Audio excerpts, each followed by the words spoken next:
If anyone's ever visiting Texas, Juiceland. Check out Juiceland. Frickin' finish up my sandwich here. Bomb place. I hit there every time I'm there.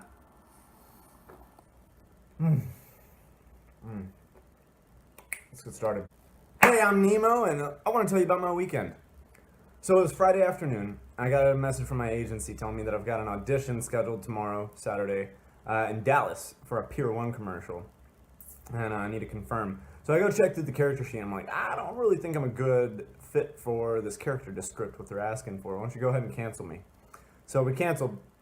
Later that night, for like no reason, I was just like randomly pulled open that email again. I'm looking through the character specs for some of the stuff they're hosting in the morning. And I'm thinking, man, like I might have a shot at one of those characters. I think I'm a better fit for that, if anything. And by the way, I had an audition that I scheduled myself for a short film that's like not really gonna pay much, but it sounded like a cool gig anyway, in Austin that afternoon. So something came over me. I was like, you know what, fuck it. I'm gonna go like show up at the studio tomorrow. Let me get it. Hold on. I decided I was gonna go to the studio and try to get a slot for one of those characters in the morning, even though it's like pretty unlikely.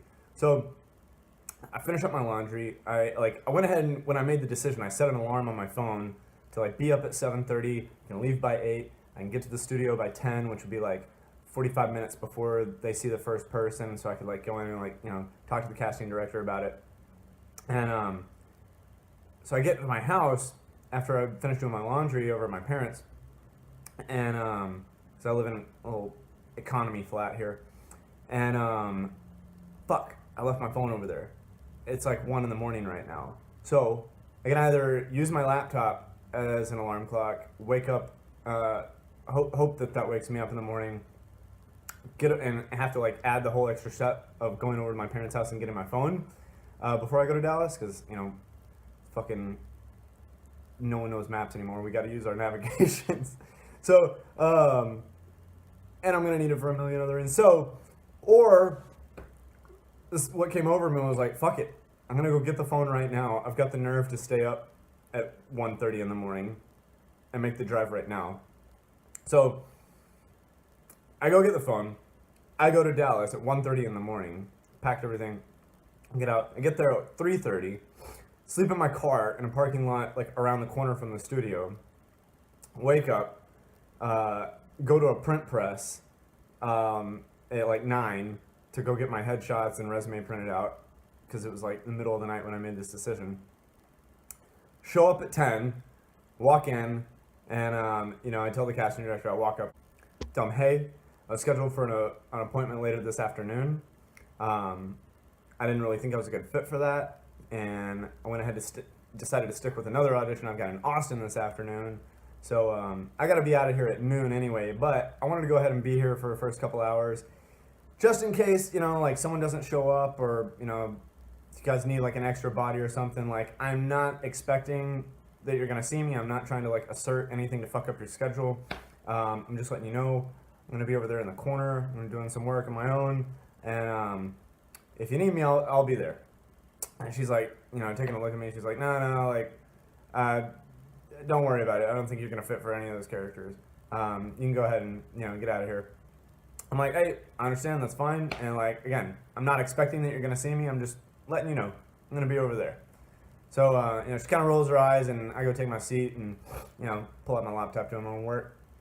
And about an hour and a half goes by, and they go ahead and come and pull me. And they're like, hey, we want to see you for this character. I go in, I got huge laughs out of them from my bit. And who knows if they'll pick me? I don't know, but I felt really good that I actually like went through and did that. So leave by noon, get to Austin. I'm driving through like monsoon weather, like it was wild. I haven't seen rain like that, and I don't know when. And added like an extra hour to my drive to Austin, because usually it'd be like a solid 3 hours, and it was definitely like 4 hours to get there. Everyone's driving like 40 miles an hour on 75-mile highways, and with their hazards on. It was nuts. And so I'm like panicking, like I'm not gonna make it in time for this Austin audition, but I do make it.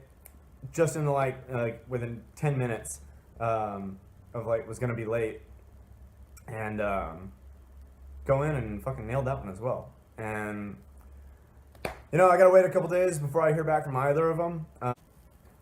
So we'll see how it goes. All really exciting stuff. This reminds me of another story that I feel like bringing up. So, a little nervous actually telling this because like she's out there somewhere, but I don't think I have like many eyes on these videos yet. So I feel like I can go ahead and say this and get away with it. I've got this like huge celebrity crush. Her name's Ella Ann Kachiba. I've had like massive crush on this woman for years. And a couple years ago, I was living in Dallas. And she's like based out of Austin, as far as I've been following her. And gosh, man, this is like embarrassing. What did I just get myself into? Ah!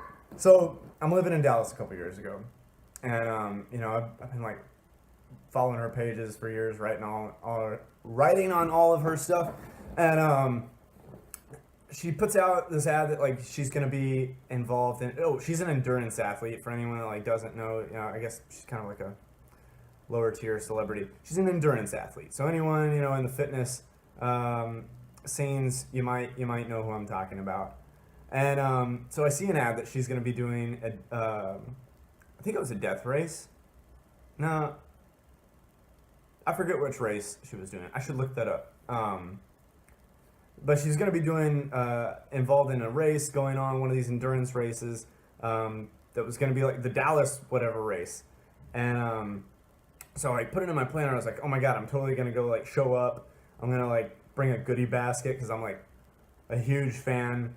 And I'm, I've got it all in my head that I'm going to show up and like maybe get a chance to see her for the first time in person. So the week comes. And I look up where this place is, and oh wait, I need to backtrack because there's an important point to the story. A few months previous to this, she had actually like responded to one of my comments, and it like geeked me out. I was like, oh my God, she actually like responded. I got some engagement back with her. This woman's got like tens of thousands of followers, and like hundreds of thousands of eyes on her, around the world. Who knows how many people reach out to her a day. And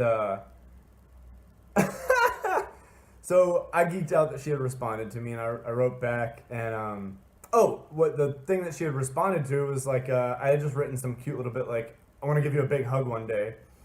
And she wrote back like, yeah, let's make that happen. I was like, whoa. So out of body. So I've got it all in my head. I'm not like trying to be a creep or anything, but like sincere fandom here that I wanted to show up and bring like a big goodie basket. Thinking she's gonna be all like crazed out after this race. So I'm looking up the the details for the race the week of, and I notice like it's not in Dallas. They're calling it the Dallas whatever race, but it's like 2 hours way the fuck out in the boonies. And I'm not in a position to I'm spending all that gas and time, and I'm working like 7 jobs. So I went ahead and let it go. I'm like, all right, that's not gonna happen. I'm fine. Like, I'm patient. I'll meet her eventually. And comes at night. I'm hanging out with my cousin David, and again, one of these things, it just came over me. I was like, you know what? Fuck it. Like, I'm going. So I ditched out of David's. I walked right out. I didn't even say bye. I remember he like texted me. He was like, did you leave? Like, are you coming back? And I was like, no, I'm on my way like to this whatever town like 2 hours away. And but I left his house. I went to Natural Grocers. Or no, I think I went to Whole Foods. I much prefer Natural Grocers for my grocery shopping, but I was out to get like goodies. I went and bought like some bath bombs, some essential oils. I remember I got like a bunch of like different like sample size like little 1 serving things of like different flavored almond butters and different nut butters and whatever the hell. Like a bunch of bananas. Oh, I got like a gallon of my favorite apple juice. And like comes in like the big glass gallon containers.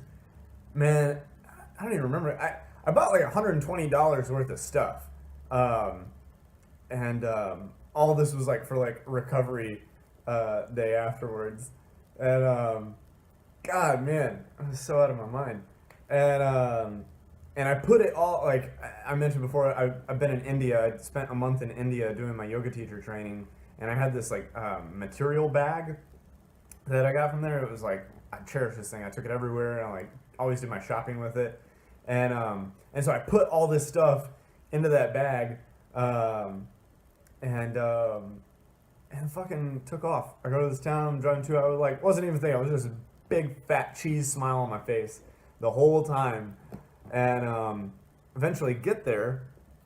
So what happened next? I think I rolled up. I checked in on Snapchat to see. Turns out she's not actually in the race. She's like one of the like coaches or something. Like she's like one of the I don't think like I don't know what title. She's like one of the people guiding and leading all the other participants through the race. And like yelling at them and giving instructions. Instructor, I guess, would have been her. I don't know what her title for that would have been, but so I go up to so I recognize like okay, like I see that she's out in the field doing her shit. Like I'm not gonna try to approach the crowd while they're doing all that. So I just go to the front desk of this. It was like some lodge, like the Wolf Lodge or I don't know, some cliche like Texas aesthetic thing. It was beautiful, beautiful place, tons of land, out in the middle of fucking nowhere. And I go to the front desk and I ask if they could leave this there for someone who's staying there. And I give them the name, and I'm not like trying to get her room number or anything. I was just like, hey, like this is for one of your guests. And when I like pulled up, I like took a little moment out in my truck and I wrote like a handwritten note and put it with the bag, and then I took it all in, and then I'm like having this bit at the front desk. And she's looking up just to make sure, she's like, yeah, let me make sure, I've got her in here. And she's like, I'm not showing this person anywhere. I was like, okay, well, she's with this event that's going on. She's like, oh, okay, well, then it's probably under this, the head coordinator of that whole group. Let me, and without even asking, like, her first decision from there was to give me this guy's contact, the coordinator of the whole event. So I'm like, oh shit, okay, cool. So she gives me his number. I text him. I'm like, hey, I've got a package here for LA and Kachiba, and just wanted to touch base with you to make sure that you'd be able to get this to her. He writes me back like almost instantly. He's like, yeah, we'll totally get that to her. Thanks for the heads up. I'm like, sweet. And I'm out of here. And man, so I go to my car. I think I waited for like at least half an hour, just because we're out in the middle of nowhere in fucking Texas, where the stars are just like the song, totally beautiful, and I just basked in like the happiness of that moment. Like shit like that fulfills the hell out of me. And at this point, like I didn't even care if I ever heard from her. I definitely like left. I left my my Instagram handle on the note, and yeah, so I didn't even care if I ever heard from her again. Just knowing that like I did that felt so cool, and I just laid there and enjoyed the stars, and it was just milking the moment. Eventually I got myself together and I left, and the next morning she writes me on Snapchat telling me that I think I had maybe written to her there once or something before. I don't remember how that happened, but she wrote to me on Snapchat saying that she went to go get the I think I might have written to her. Whatever, I'm getting tied up here. She writes me on Snapchat telling me that she went to the front desk and that they didn't have the package for her. And I'm like, what? And she's like, yeah, and I'm already like back in Austin now. I'm like, no. So, and I'm in Dallas at the time, without thinking. Actually, I think I might have debated for like 5 seconds. I go back to my car. I drive 2 hours that like Sunday afternoon out to the fucking Wolf Lodge or whatever the hell it was called. Go to the front desk. I'm like, hey, there's like a red bag with a bunch of like stuff in it. And I'm like, oh yeah, it's right here. Which was like exactly where the first lady had like set it down. Where like I watched her, it set down, it's still exactly there. And in my head, inside, I'm just like, you idiots! Like, how did this mix-up happen? But on the outside, I was like, it's cool. Like, yeah, I'm gonna go ahead and get that. So I pick it up. Then I drive from there to Austin. So Ella had posted, like she used to go to this gym, Big Tex, and she had posted from there before. So I went there. I looked up the gym. I go to the gym, and I'm just like assuming, everyone here knows her. She's like local celebrity and like, kind of nationwide, international celebrity from that scene. And I just walked in, like, act like I'm supposed to be here. And I just, like, walked right up to the front desk. I was like, hey, this is for Ella. You mind if I leave it here? And I don't know if the guy's name is actually Tex, but some dude who, like, maybe, like, 7'2", freaking 500 pounds of muscle was walking. He's like, oh, yeah, you're going to leave it here. And he's like, yeah, I'll take it. I'm like, cool, man. Thanks a lot. See ya. Irked. And I walked right out. I was like, 3, 4, 5 days later, I don't know, she writes me back on Snapchat and say, hey, I got your package, this is amazing. And like, holy shit, that fulfillment, like that recognition, unbeatable. And that could have been it. Ever. Never heard from her again. Like that fucking is what I live for.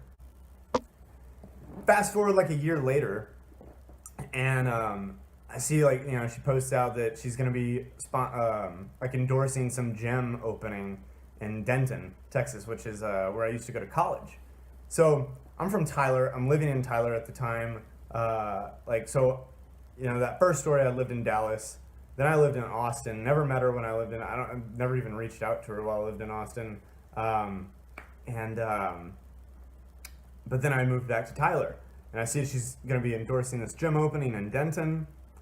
I get together my 2 favorite movies at the time, which are still like 2 of my top movies. One's a documentary called The Cruise, which is a documentary about a guy named Timothy Speed Levitch. Speed's his nickname. Timothy Levitch, amazing poet, and consider him a philosopher if you want, and writer. Check him out, Timothy Levitch. Got a lot of amazing perspective on life, and one of the like most formidable influences in my life to date.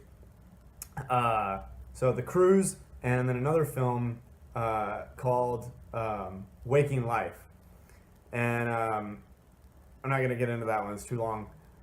So look up both these movies, The Cruise, Waking Life, and then I get one of my all-time favorite pieces of literature, The Art of War.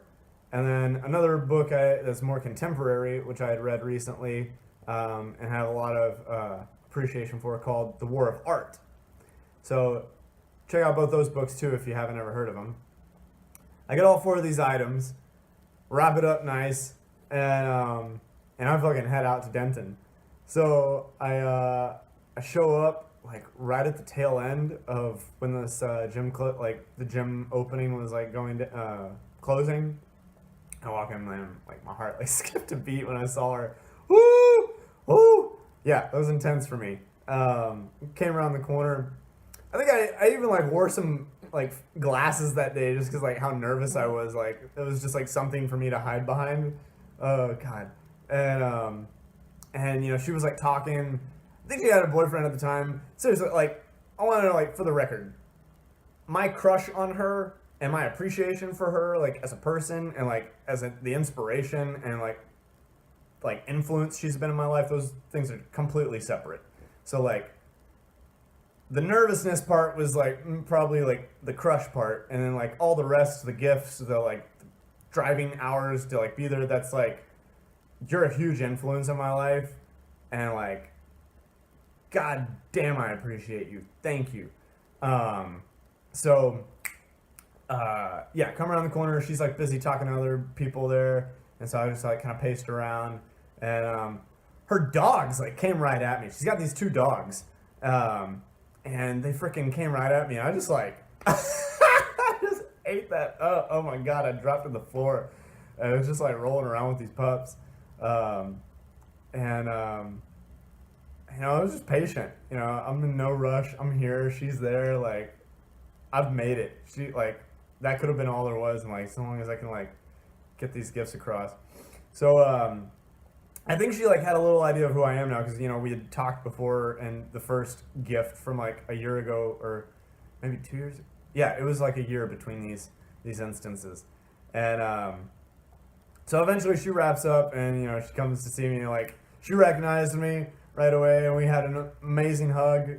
Like wow, that was surreal, and I got to give her this little part of my heart as an appreciation as a fan, and yeah, and we chatted up for a bit. It was cool, just basic, like chill, and then I took off, and fast forward another like, I think like another year goes by or like almost, maybe like half a year or something, and I had an audition going on in Austin for some like maybe a cell phone commercial or a car commercial, I forget which. The commercial was to like take place inside of a car, and the casting call asked that you like bring, if you can, bring with you like other people that fit this. It was supposed to be like millennials on their way to a music festival and like kind of like alternative looks, and Ella definitely has a very alternative look, as they had described it, and just on a whim, I like reached out to her. They asked that like you bring like actual friends with you, or people you know who like fit this aesthetic. So like you can like already be comfortable with each other and like improvising this like road trip car ride scenario, to like vibe off each other well. And so I reached out to a couple of my friends, and it occurred to me, I was like, I'm gonna reach out to Ella and see if like she'll show up at this commercial audition. So I hit her up and I'm like, hey, you want to come to this thing? And she replies back. I think we were talking on Instagram. She replies back like positive. She's like, yeah, that sounds awesome. Like, let me check my stuff and let me get back to you. I was like, whoa, cool. That like no expectation. That would just be so. I'm thinking this. Like, I just told her, I was like, yeah, awesome. And inside I'm like, that'd be really cool. And also like no expectation if she doesn't. So then like the next day I'm down there and she lets me know. She's like, hey, yeah, I've got clients at that time, so I can't come, but thanks for the invite. Hey, next time you're in Austin, here's my number. Let's hang out.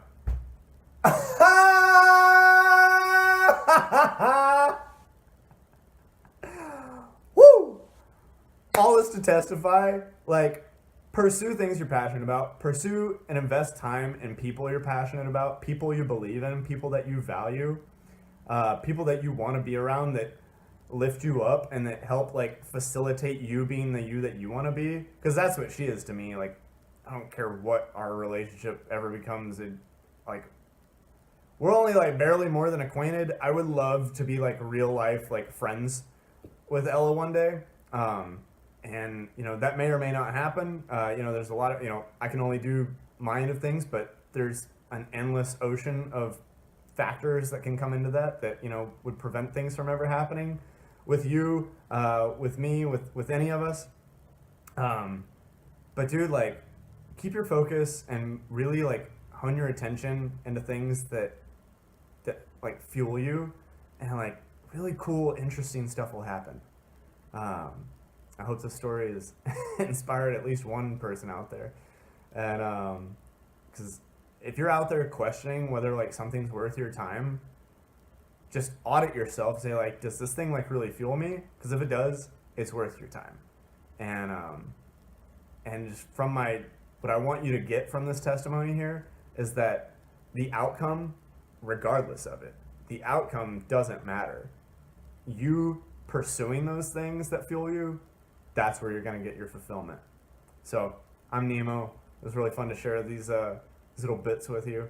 And leave your comments below if you liked it. Like the video, subscribe, hit the bell for notifications if you're digging these, and we'll catch you soon.